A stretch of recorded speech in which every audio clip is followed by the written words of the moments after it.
నువ్వు విడుదల కలిగించడానికి దేవుడికి రక్షించాడు, ఎదటో రక్షించడానికి తప్ప ఈ రోజు మీ మందిరానికి వచ్చి మీలో చాలా మంది దేవుడి మందిరానికి వచ్చి పాడు చేసుకోవాలి. మీకంటే బాగా ప్రార్థన దగ్గర ఒప్పుకోలేదు, మీకంటే బాగా పాఠం ప్రార్థన ఒప్పుకోలేదు, మీకంటే బాగా దేవుని స్తుతిస్తే మీరు ఒప్పుకోలేదు, మీకంటే బాగా బైబిల్ చదువు ఒప్పుకోలేదు, మీ బ్రతుకులేమీ చదవలేదు.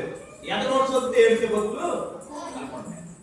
ఎందుకంటే మీకు అందరికీ సమయం మీకు చెప్పే టాలెంట్ ఉంటే ఏ పాస్టర్ గారు ఎవరు ఎంత చెప్తారా వాళ్ళు ఇవ్వడానికి భయపడతారు. నేను అంటున్నాను మీకు చెప్పగల శక్తి ఉంటే ప్రతి ఒక్కరికి కూడా 5 నిమిషాలు వాకింగ్ చేయడానికి సమయం ఇస్తున్నాను.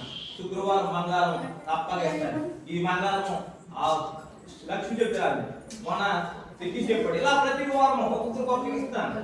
కానీ మీరు ఇంటికాడ కనుక నోరిప్పి సెంట మాట్లాడారా అక్కడే మిమ్మల్ని కొడతాను. ఎందుకంటే తప్పక మీరు బాధ్యత వాకింగ్ చెప్తారా, వాకింగ్ తగ్గది.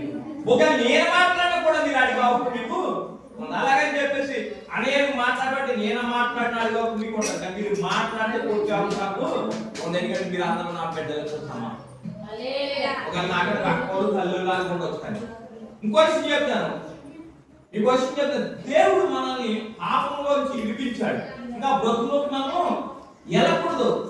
ఒకప్పుడు అలాగ ఉన్నాం, ఒకప్పుడు